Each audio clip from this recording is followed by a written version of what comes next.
Assalamualaikum warahmatullahi wabarakatuh.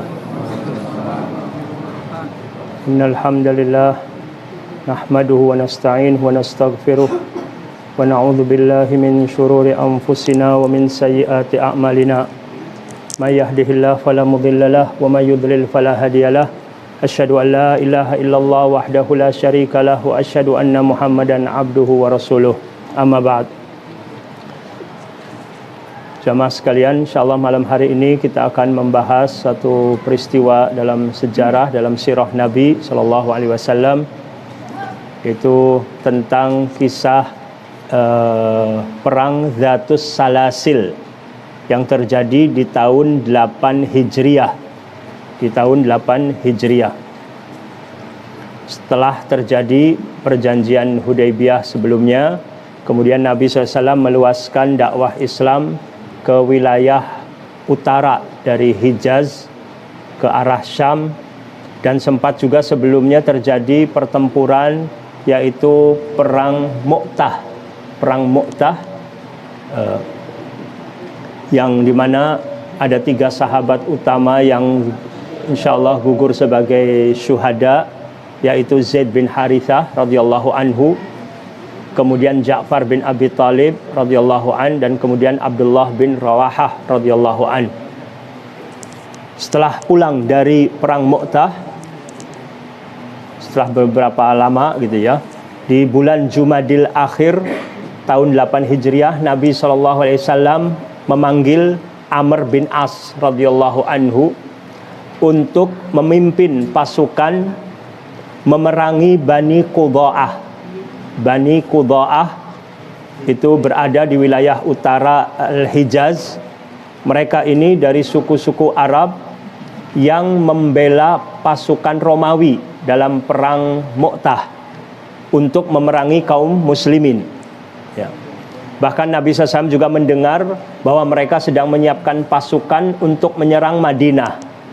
Maka Nabi SAW mengutus Amr bin As radhiyallahu anhu untuk memimpin pasukan untuk memerangi Bani Qudha'ah. Amr bin As sendiri radhiyallahu anhu baru masuk Islam 4 bulan. Jadi di bulan Safar tahun 8 Hijriah, Amr bin As sebelumnya pergi ke Raja Najasyi dan melihat ada utusan Nabi SAW, ada utusan di sana ingin dibunuh, izin kepada Raja Najasyi bahwa orang ini utusan dari Muhammad yang memerangi kami, istilahnya musuh kami, izinkan saya untuk menebas batang lehernya. Raja Najasyi justru marah. Raja Najasyi beriman kepada Nabi SAW, marah dan malah mengajak Amr bin As untuk beriman dan masuk Islam, karena Raja Najasyi beriman dengan Nabi Muhammad SAW. Dari situlah Amr bin As pulang ke Mekah, menyembunyikan keimanannya, lalu pergi hijrah ke Madinah.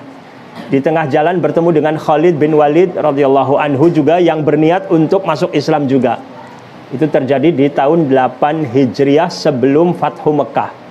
Maka Nabi SAW memuji Amr bin As radhiyallahu anhu bahwa banyak manusia yang masuk Islam, akan tetapi Amr bin As telah beriman.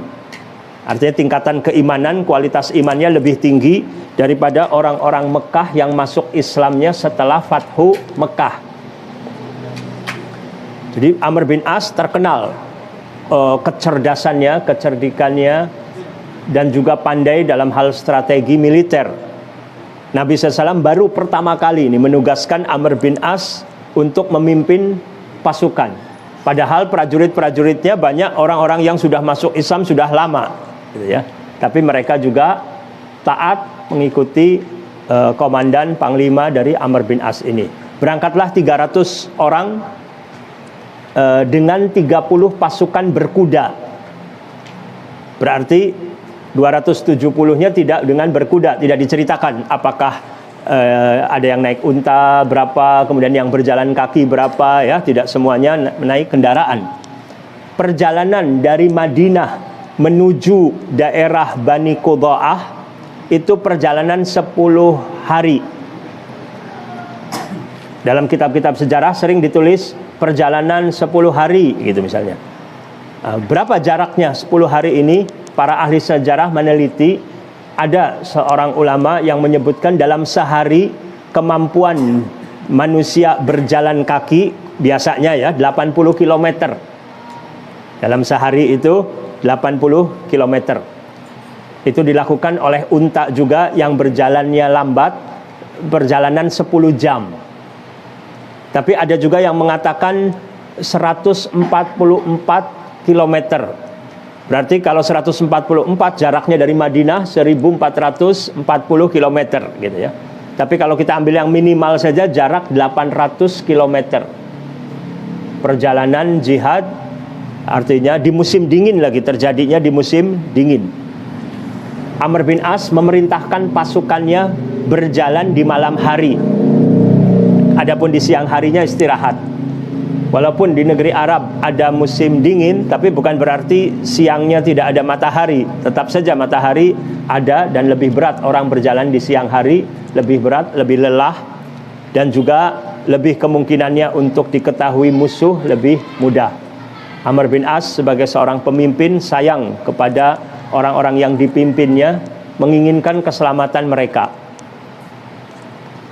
Sampai perjalanan mereka sampai di mata air yang bernama mata air Salsal di dekat Wadi Al-Qura. Sudah dekat dengan musuh gitu ya, sudah dekat dengan musuh. Amr bin As radhiyallahu anhu menugaskan informannya, mata-matanya, untuk menyelidiki pasukan musuh. Sebesar apa kekuatan mereka ini, sebanyak apa jumlah pasukan mereka. Akhirnya dapat berita bahwasanya jumlah pasukan musuh itu jauh lebih banyak daripada pasukan Amr bin As. Tidak diceritakan dalam kisah sejarah, dalam kitab sejarah, jauh lebih banyaknya itu berapa? Apakah 1000, 2000, tidak dijelaskan.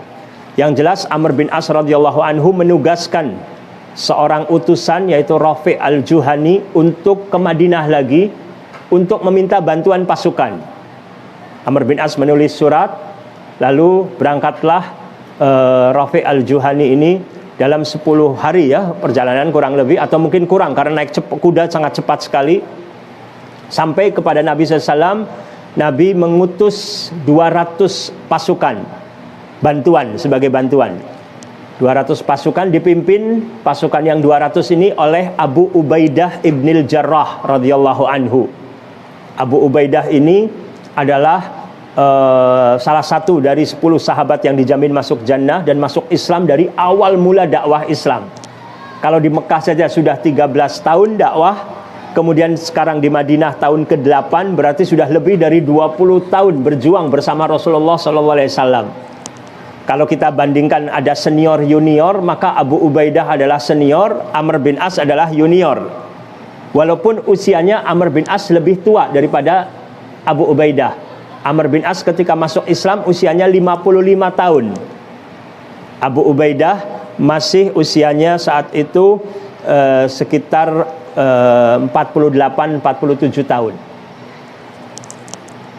Berangkatlah pasukan Abu Ubaidah menyusul.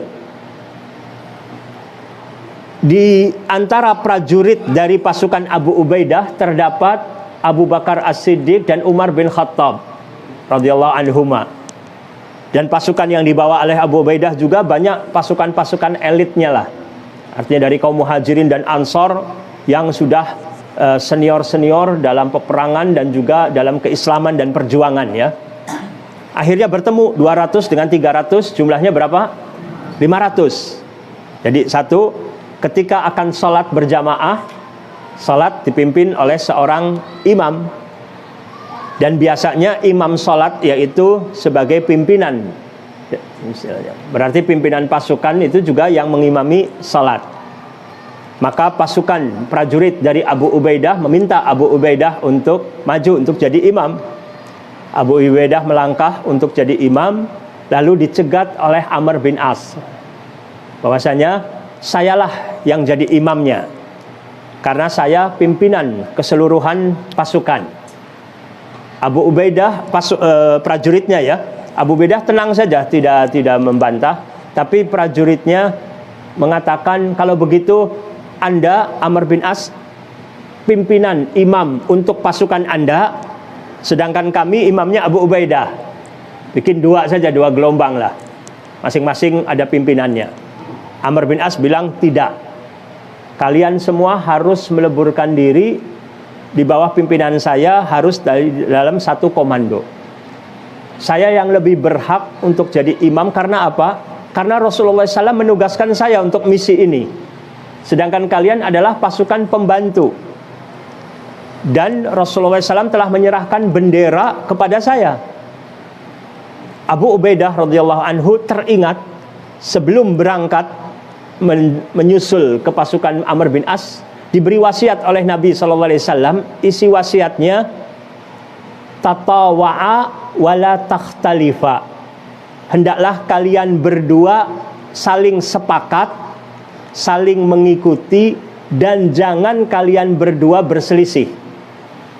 Maksudnya kalian berdua ini siapa? Abu Ubaidah dan Amr bin As. Tapi yang disampaikannya langsung saat itu kepada Abu Ubaidah. Jadi Abu Ubaidah ingat kata-kata wala takhtalifa, jangan kalian berselisih, bahwa perselisihan ini akan bisa meruntuhkan kekuatan. Kalau kita baca di surat Al-Anfal ya, ayat 46. Surat Al-Anfal surat ke-8 ayat 46. Allah Subhanahu wa taala berfirman,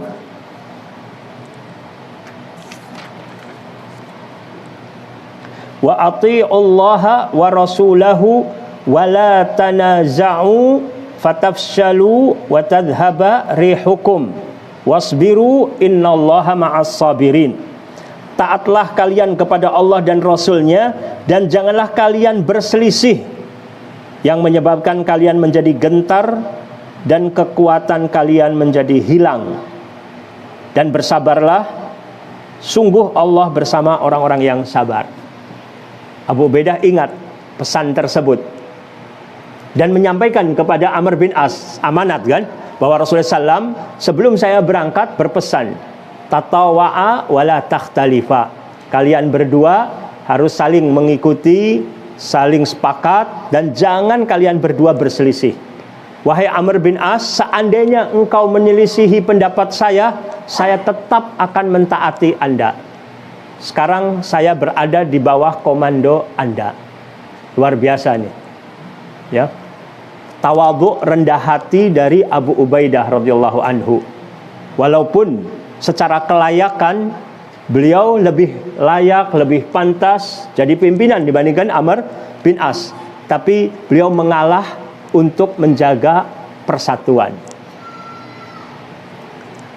Lalu Amr bin As mulai mengatur strategi dan berangkat untuk perang di malam hari. Saat itu musim dingin, luar biasa dinginnya. Apalagi daerahnya di Madinah saja dingin ya. Kemudian ke daerah Tabuk, bahkan daerah Yordan, Suriah, itu daerah-daerah dingin. Sedangkan daerah yang dituju oleh Amr bin As adalah daerah-daerah di dekat Syam. Ada pasukan ini ingin menghangatkan badan kalau di malam hari, ingin menyalakan api unggun. Dilarang keras oleh Amr bin As, jangan ada seorang pun yang menyalakan api unggun, apalagi di malam hari gitu ya. Tentu sebagian pasukan kesal, jengkel. Waduh, kok saya butuh dengan untuk menghangatkan badan. Bukan berarti Amr bin As tidak kedinginan, dia juga sama kedinginan. Apalagi dia penduduk Mekah. Penduduk Mekah itu kalau musim dingin tidak sedingin musim dingin di Madinah. Lebih dingin di Madinah. Dan sebagian muhajirin sudah lama hijrah ke Madinah, jadi sudah beradaptasi, sudah lebih beradaptasi. Sedangkan Amr bin As baru 4 bulan tinggal di Madinah. Tentu merasakan dinginnya lebih, tapi beliau tetap melarang. Bahkan kalau kita baca beberapa kitab sejarah, sampai ada kata-kata dari Amr bin As, seandainya ada yang nyalakan api unggun, saya masukkan sekalian ke api. Tapi wallahualam, artinya sejauh kebenaran berita tersebut ya. Tapi ada dalam kitab-kitab sejarah seperti itu. Intinya Amr bin As melarang keras orang prajuritnya menyalakan api unggun. Sebagian prajurit ada rasa kesal dengan kebijakan Amr bin As, sampai Umar bin Khattab radhiyallahu anhu sempat mengeluh kepada Abu Bakar, bagaimana ini kok Amr bin As begini gitu. Abu Bakar menenangkan Umar dan menenangkan pasukan yang lain. Amr bin As ini, kata Abu Bakar Siddiq radhiyallahu anhu, Amr bin As ini dipilih, ditugaskan oleh Rasulullah sallallahu alaihi wasallam. Tidak mungkin Rasulullah SAW menugaskan seseorang yang tidak memiliki kemampuan, kemahiran dalam memimpin. Sudah, kita taati. Ada kepercayaan, benar-benar Amr bin As ini orang yang amanah, orang yang jujur, orang yang adil, orang yang sayang kepada pasukannya. Jadi Abu Bakar tenang saja menghadapi peraturan seperti itu. Akhirnya terjadi peperangan. Alhamdulillah Allah berikan kemenangan kepada pasukan kaum muslimin. Walaupun jumlah lebih sedikit, tapi mereka Allah berikan kekuatan, ya, pertolongan, sampai diporak-porandakannya musuh, dan banyak yang kabur, lari. Musuh ini lari, pasukan musuh ini. Pasukan kaum muslimin dengan semangatnya ingin mengejar pasukan musuh, dilarang oleh Amr bin As. Tidak boleh ada satupun prajurit yang mengejar pasukan musuh yang lari. Akhirnya mereka pun menaati, tapi masih ada rasa kesal di hati. Pulanglah kaum muslimin, dalam sudah selesai, harta-harta rampasan dikumpulkan, ya, dari senjata, unta, dan harta-harta lainnya, dan mulai perjalanan menuju Madinah. Kira-kira kalau perjalanan 500 orang, tidak diceritakan apakah ada yang terbunuh, tidak diceritakan, ya. Taruhlah artinya 400 lebih dari pasukan kalau pulang bersama-sama, kira-kira bisa cepat atau tidak? Tentu lebih lama. Artinya perlu bersama-sama kan, tidak boleh berpisah-pisah. Sehingga ada yang mau ini ke kamar kecil, atau ada yang mau buang air, buang hajat, dan lain, kudanya capek, lelah, dan sebagainya, perlu istirahat. Maka Amr bin As menugaskan satu orang utusan untuk cepat-cepat pulang ke Madinah untuk memberikan kabar gembira kepada kaum muslimin, terutama kepada para keluarga mujahidin yang mereka mungkin istri anak-anaknya pada khawatir, jangan-jangan suaminya meninggal, anaknya orang tuanya, dan lain sebagainya. Maka satu orang ini melesat dengan cepatnya naik kuda. Mungkin kalau yang lain pulang itu 10 hari, ini bisa 3 atau 4 hari sudah sampai gitu, ya, untuk memberikan kabar gembira. Kaum muslimin dalam perjalanan pulang masih di suasana yang sangat dingin sekali. Bisa-bisa di daerah sana itu bisa sampai di bawah 0 derajat, ya, daerah Tabuk. Malamnya beda, ya. Kalau pertama berangkat kan berjalan di malam hari, istirahat di siang. Tapi kalau sudah menang, sudah tidak perlu lagi. Seperti itu dalam perjalanan pulang, bisa saja jalannya pagi hari misalnya, ya, atau sore. Tapi ketika malam perlu istirahat. Dan juga untuk sholat malam, tahajud. Pada suatu malam hari, Amr bin As tidur mimpi basah, yang berkewajiban untuk mandi junub. Sedangkan keadaan sangat dingin menusuk tulang. Amr bin As tidak mandi, padahal air ada, tapi beliau membersihkan saja bagian dari tubuh yang perlu dibersihkan. Setelah itu bertayamum, dan beliau mengumumkan kepada prajuritnya, wahai kaum muslimin, tadi malam saya mimpi basah. Saya tidak mandi junub dengan air karena saya tidak kuat. Saya bisa binasa kalau mandi pakai air gitu. Jadi saya tadi tayamum, memberitahukan kepada kaum muslimin, dan dia akhirnya sholat, mengimami sholat subuh dengan tayamum.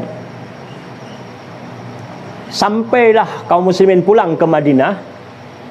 Rasulullah SAW menanyakan kepada pasukan bagaimana, apa yang terjadi di sana, bagaimana pimpinan kalian.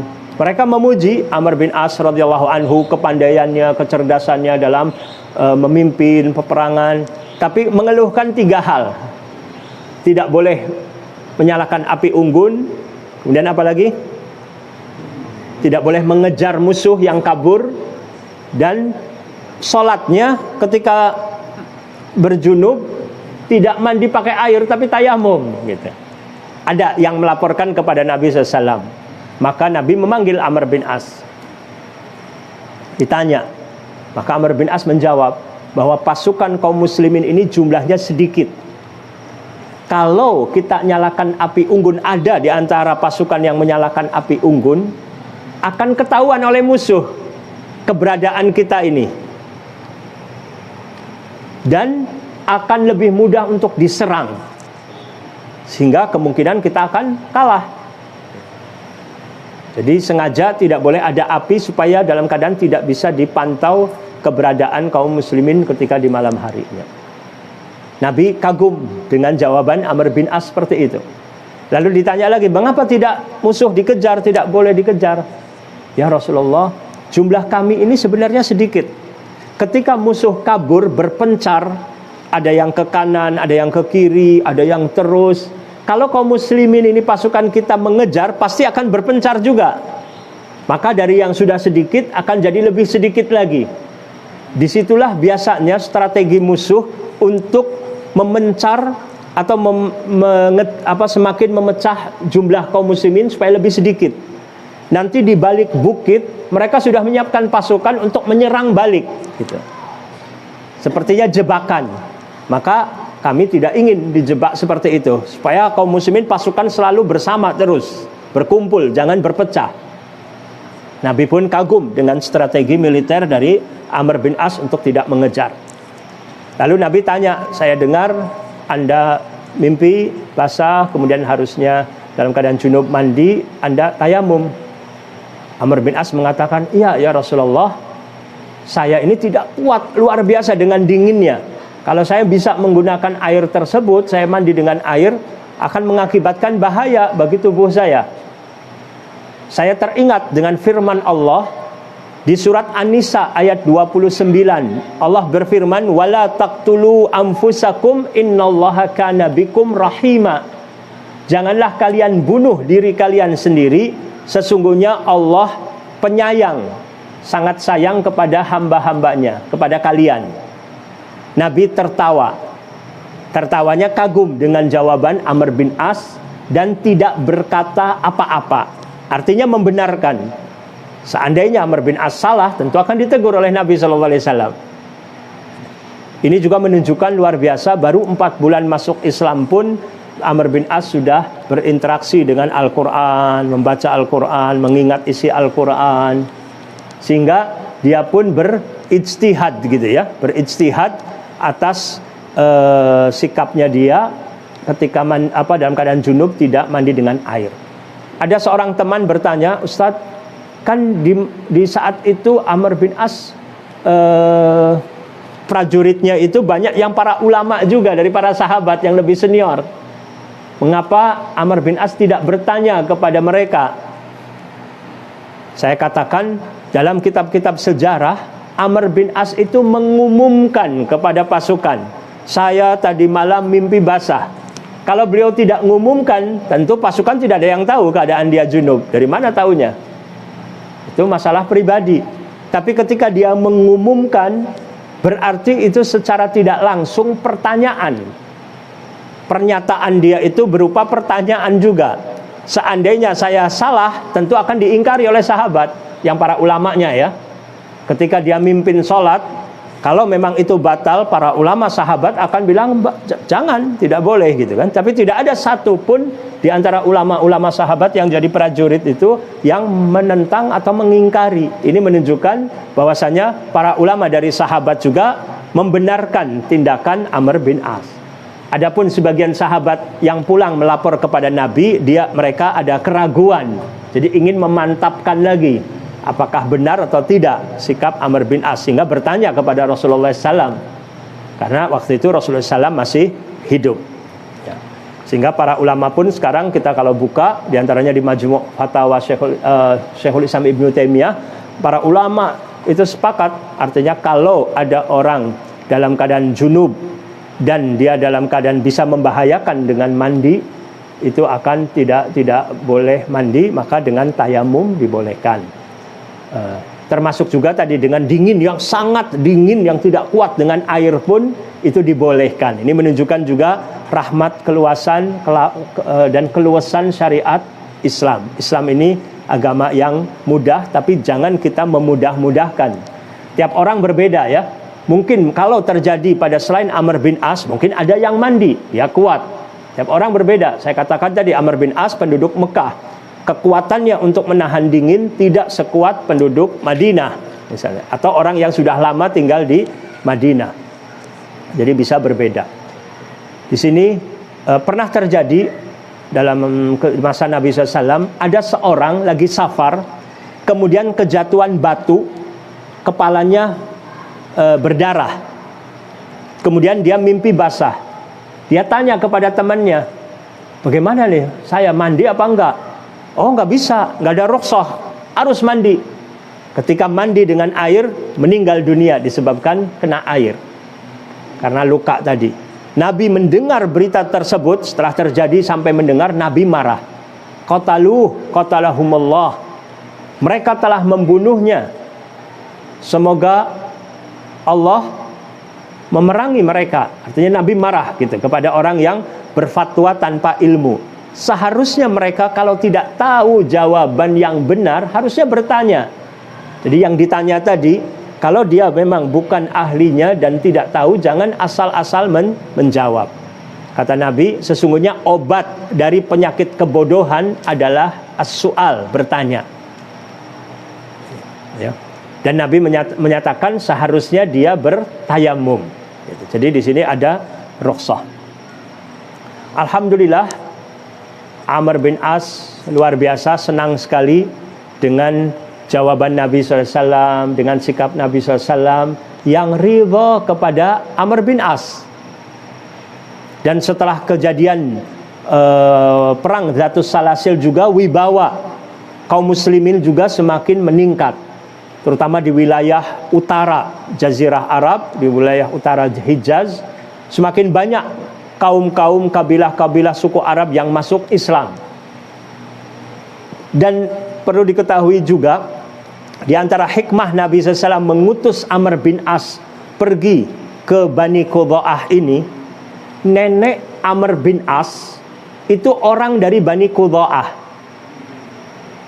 Jadi neneknya istri dari Wa'il. Amr bin As itu Amr bin As bin Wa'il, istri dari kakeknya tadi ya. Jadi berarti nenek Amr bin As itu orang sana.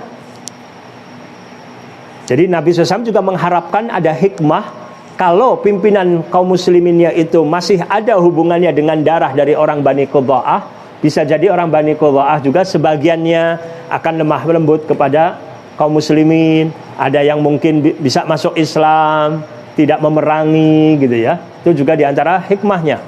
Kemudian juga Amr bin As juga karena neneknya orang sana, dia tahu medan daerah sana itu sudah tahu.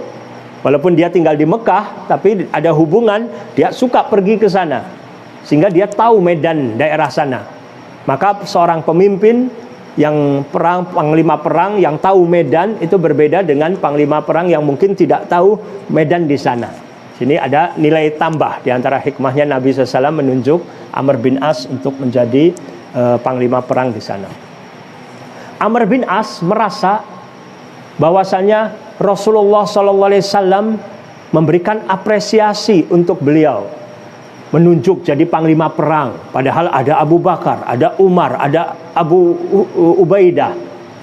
Kemudian juga Nabi bangga dan memperlakukan Amr bin As juga dengan baik. Dan Nabi juga dalam beberapa hadis memuji Amr bin As untuk memberikan motivasi gitu ya. Memberikan motivasi kepada Amr bin As, sehingga Amr bin As merasa kalau Nabi Muhammad SAW itu lebih mencintai Amr bin As daripada cinta beliau kepada Abu Bakar dan Umar. Amr bin As merasa Nabi SAW itu lebih cinta kepada Amr bin As daripada cinta kepada Abu Bakar, Umar dan yang lain-lainnya. Saya orang yang paling dicintai oleh Nabi SAW. Buktinya saya juga jadikan pimpinan gitu. Tapi untuk meyakinkan, beliau bertanya dalam Sahih Bukhari, Amr bin As bertanya kepada Nabi SAW, "Ya Rasulullah, man ahabbun nas ilaik?" siapa orang yang paling engkau cintai? Nabi SAW menjawab, Aisyah, katanya. Bukan ya Rasulullah, maksud saya dari orang laki-laki. Ya nggak mau bandingkannya dengan istrinya, pikir kalau istrinya tentu saja mau dari laki-laki. Ya Rasulullah, orang laki-laki maksudnya. Ya sudah, karena ditanya, Nabi SAW menjawab, Abu Bakar, katanya. Terus siapa lagi ya Rasulullah? Barangkali aja kedua saya dalam hati kan, Umar bin Khattab, jawabannya gitu. Lalu siapa lagi ya Rasulullah? Abu Ubaidah ibn al-Jarrah, gitu. Bukan berarti ini urutan ya, tetapi bisa jadi pada saat itu Ali bin Abi Thalib radhiyallahu anhu sedang diutus ke Yaman. Yang lain juga tidak ikut dalam ekspedisi tersebut, tapi ada Abu Ubaidah kan di pasukan tersebut. Supaya Nabi SAW menunjukkan ketika memilih Amr bin As sebagai pemimpin, bukan berarti dia orang yang paling utama. Sehingga Al-Hafidz Ibnu Hajar rahimahullah dalam kitab Fathul Bari menunjukkan dibolehkannya seseorang menjadi pemimpin, padahal ada orang yang lebih utama dari dia, selama orang tersebut yang menjadi pemimpin itu memiliki keistimewaan dan kemampuan untuk memimpin. Ada kelebihannya di sini. Bukan orang yang tidak memiliki kapasitas kemampuan untuk memimpin, gitu. Jadi meskipun ada orang lain yang lebih utama lagi, itu dibolehkan. Dan tidak berarti orang yang paling kuat imannya berarti mampu untuk memimpin, tidak mesti. Umar bin Khattab radhiyallahu anhu ketika menjadi khalifah menugaskan Muawiyah radhiyallahu anhu menjadi gubernur di Syam. Padahal saat itu ada Abu Dzar al-Ghifari radhiyallahu an. Abu Dzar al-Ghifari dari orang-orang as-sabiqun al-awwalun yang imannya sangat kuat sekali, dipuji oleh Nabi SAW. Tetapi kemampuan untuk memanage, untuk memimpin, itu Muawiyah lebih menonjol. Sehingga artinya bukan berarti orang yang memimpin itu harus orang yang terbaik, orang yang paling takwa dan lain sebagainya. Tapi dia memiliki kemampuan untuk menjalankan amanat dalam bidang yang ditugaskannya ini. Ya. Jadi akhirnya Amr bin As diam saja. Saya khawatir kalau saya tanya lagi siapa lagi, nanti nggak disebutkan nama saya disebutkan yang paling akhir. Jadi diam saja katanya, nggak melanjutkan lagi. Ini Amr bin As sendiri yang meriwayatkan hadis tersebut yang sampai kepada kita, gitu ya. Artinya ini juga menunjukkan tawadhu'nya dia. Bisa saya sembunyikanlah, malu saya kalau ceritakan, tapi apa adanya beliau sampaikan, menunjukkan keutamaan Abu Bakar, Umar lebih daripada keutamaan Amr bin As radhiyallahu anhu. Tapi dari sini pelajaran buat kita juga, berarti Nabi Muhammad SAW ketika bergaul dengan sahabatnya, setiap orang yang bergaul dengan beliau merasa kalau dirinya lah orang yang paling dicintai oleh Nabi SAW. Menunjukkan Nabi SAW itu sangat penyayang, memberikan perhatian, menghormati, menghargai, baik orang tua ataupun anak kecil. Ini yang perlu juga kita teladani untuk kita contoh, untuk mengikuti akhlak Nabi SAW, untuk memberikan penghormatan, penghargaan, berakhlak baik kepada orang, tidak menyakiti dan lain sebagainya. Itu saja mungkin yang bisa saya sampaikan berkenaan dengan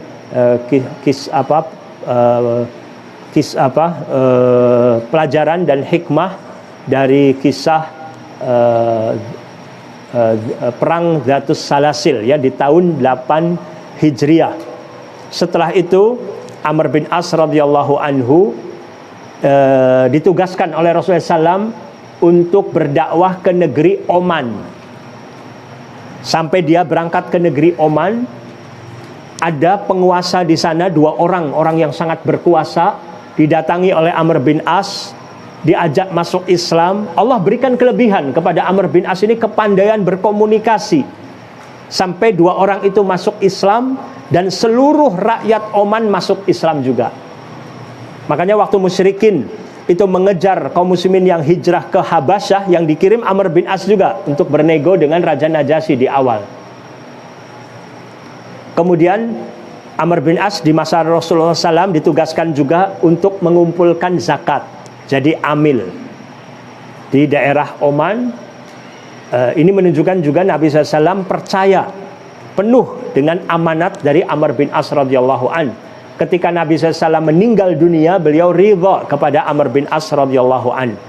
Adapun berita-berita yang sampai kepada kita ketika terjadi perselisihan dengan Ali bin Abi Thalib, dengan antara Muawiyah dengan Ali radhiyallahu an, kemudian Amr bin As tampil, suruh Abu Musa al-Asy'ari dulu yang tampil untuk menurunkan Ali, lalu dia tampil mengatakan kalau begitu saya naikkan Muawiyah sebagai khalifah. Itu berita-berita palsu.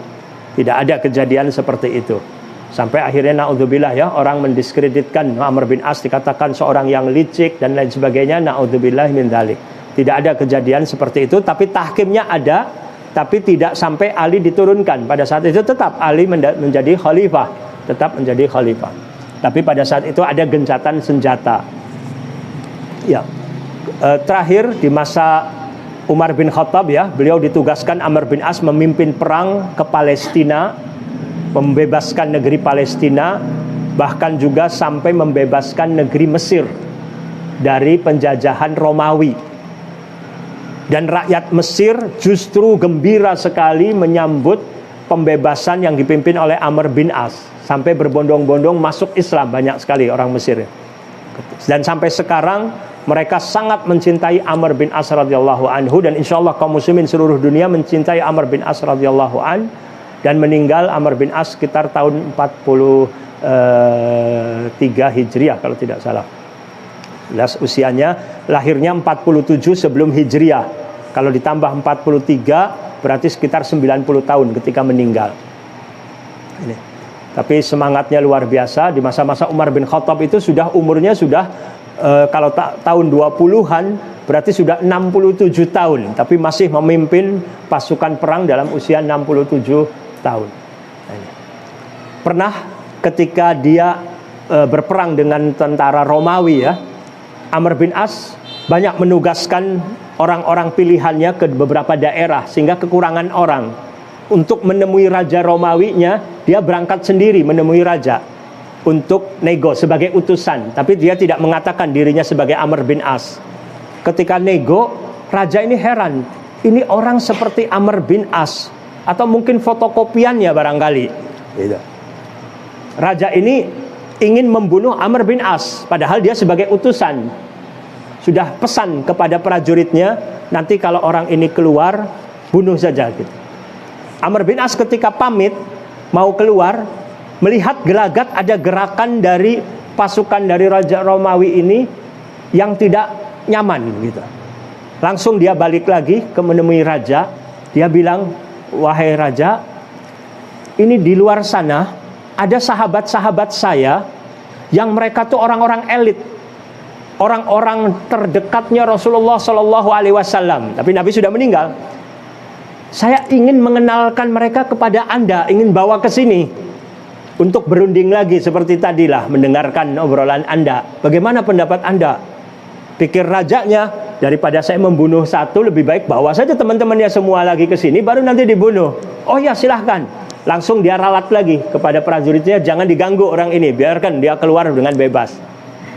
Alhamdulillah, akhirnya bisa keluar dengan nyaman. Baru besok harinya ketika subuh, Pak Amr bin As dengan pasukannya sudah nyiap perang untuk bertempur sama mereka. Jadi pasukan kaum muslimin ketika memerangi itu tidak langsung perang dulu, ditawarkan untuk masuk Islam dulu. Kalau tidak mau, diminta untuk tunduk kepada kaum muslimin dengan membayar jizyah, upeti, tetapi dijamin keamanan mereka. Kalau tidak mau juga, ya berarti perang.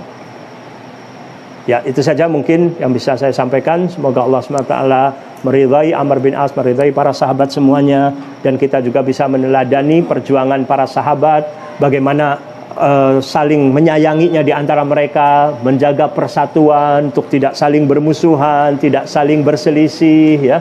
Kemudian banyak pelajaran-pelajaran kemarin tadi ya yang bisa kita itu taatnya kepada pimpinan selama tidak dalam maksiat. Semangat untuk amar ma'ruf nahi mungkar dan seterusnya. Sallallahu ala nabiyina Muhammad wa ala alihi washabihi wasallam wa akhiru da'wana alhamdulillahirabbil alamin. Assalamualaikum warahmatullahi wabarakatuh.